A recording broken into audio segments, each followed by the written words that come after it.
Muy bien, segundo bloque del Economista TV. Me acompaña ahora Hernán Lacunza, que es de la consultora Empiria y que además, como ustedes saben, fue gerente general del Banco Central hasta comienzos de 2010. Así es, Juan. Bueno, Hernán, ¿por qué se vuelve a hablar tanto del dólar en la Argentina estos últimos tiempos? Porque hay una expectativa de que el dólar no está en su nivel de equilibrio y que hay una expectativa de que puede valer más en el futuro, entonces la gente dolariza sus carteras, dolariza sus ahorros, porque piensa que va a valer más en el futuro. ¿Se puede decir que la gente está equivocada, si eso fuese posible en este caso? No se puede decir que está equivocada ni acertada, es muy difícil predecir el valor de un activo financiero como el dólar. Lo que sí, a la hora de diseñar políticas públicas, sería un error pensar que esto es algo transitorio o aleatorio, o que depende enteramente de factores externos, porque hace 4 años que los argentinos estamos dolarizando nuestros activos, nuestros ahorros, y ya hemos dolarizado 80.000 millones de dólares, o fugado capital por 80.000 millones de dólares en 4 años, con lo cual sería un error pensar que esto es algo efímero. Había bastante coincidencia, hay bastante coincidencia entre analistas económicos, empresarios, que la Argentina no aguanta otro año más con una devaluación nominal en torno al 5 o 6% y una tasa de inflación alrededor del 20% o la cifra que se quiera poner. Sí. Que ese modelo está agotado. Sí, lo que no aguanta es una inflación superior a la internacional y un dólar que está casi fijo como el de los últimos años.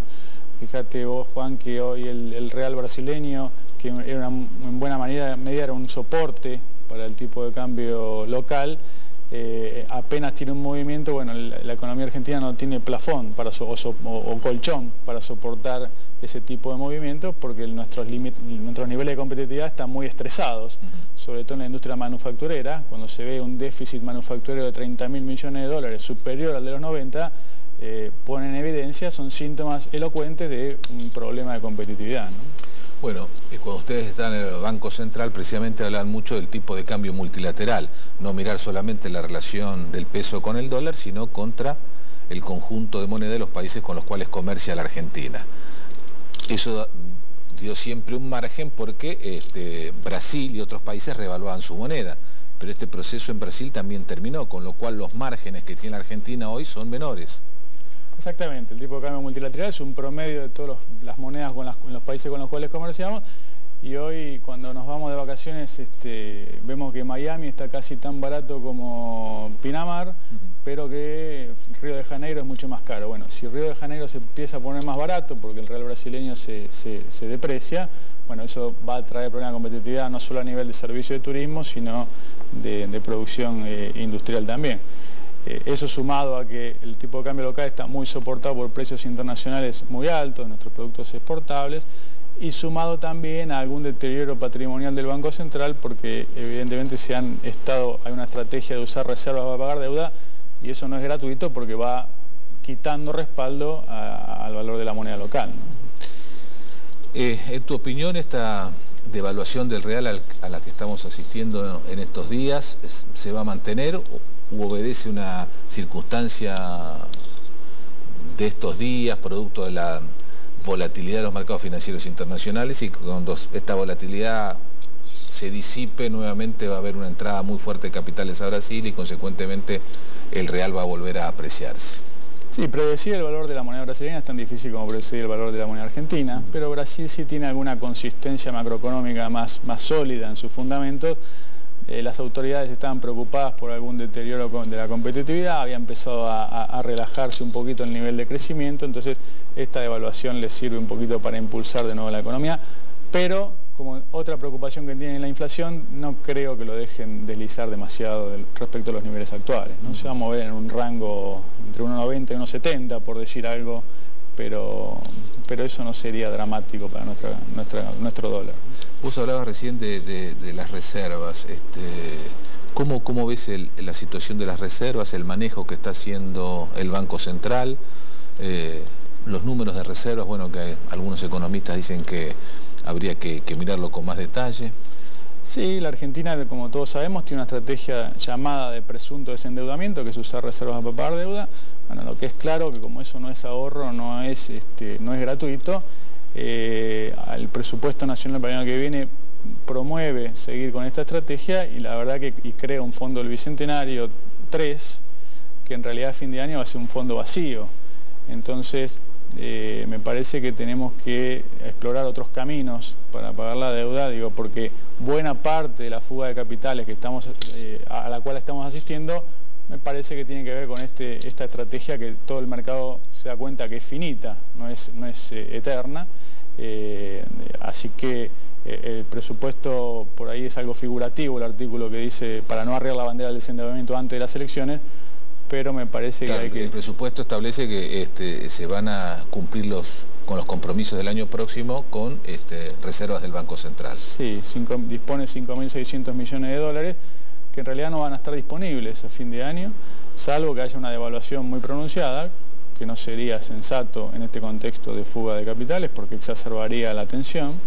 De modo que habrá que salir al mercado de deuda voluntaria, a colocar deuda, que eso acercaría fondos frescos a la oferta de divisas, pero para eso hay que hacer cierto emprolijamiento institucional en nuestras relaciones con el resto del mundo, que hay que ver si el nuevo gobierno está dispuesto a hacerlo, porque es muy difícil convivir con una fuga de capitales de 24.000 millones de dólares anuales. No hay ningún enfoque de política ni ortodoxa ni heterodoxa que pueda sostener una sangría permanente de reserva. Claro, porque además tiene un efecto sobre el nivel de actividad a la larga muy importante, ¿no? Sí, por supuesto.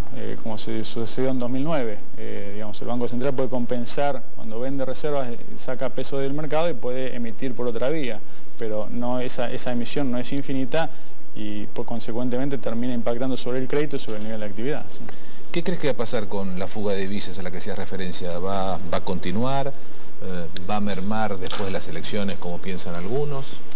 Mira, creo que no tiene que ver con las elecciones la fuga actual. En el 2007 hubo elecciones y la fuga fue 0 en el primer semestre, este año fue 10.000 millones.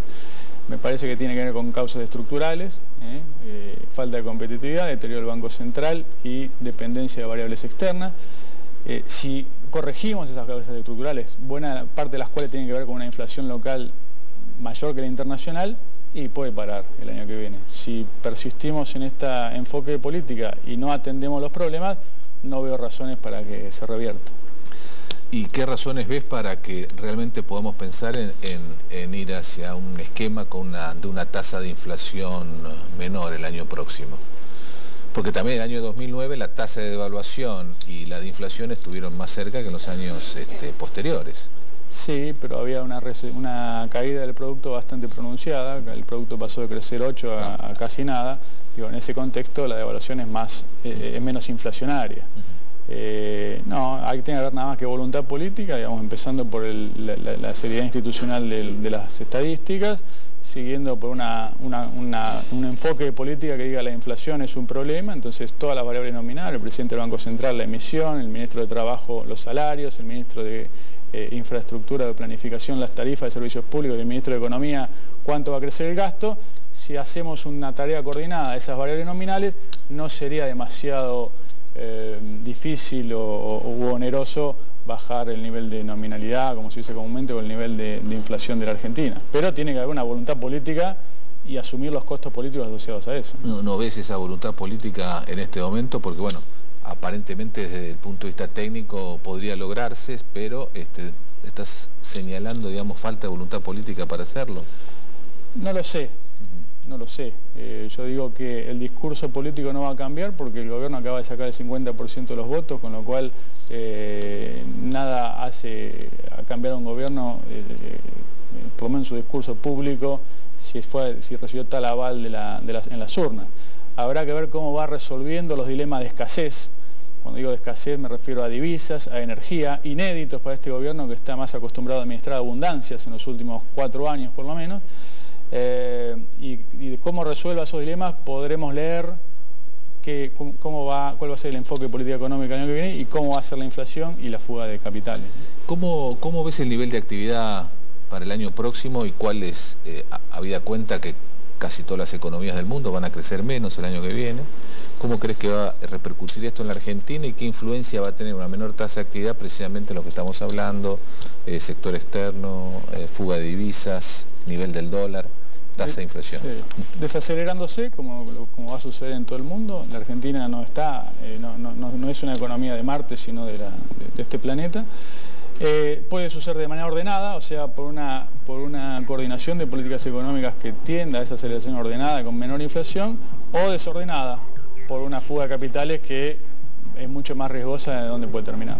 Muy bien, Hernán Lacunza, muchas gracias por habernos acompañado en el programa de hoy. Nosotros nos despedimos hasta el lunes que viene. Chao, buenas noches.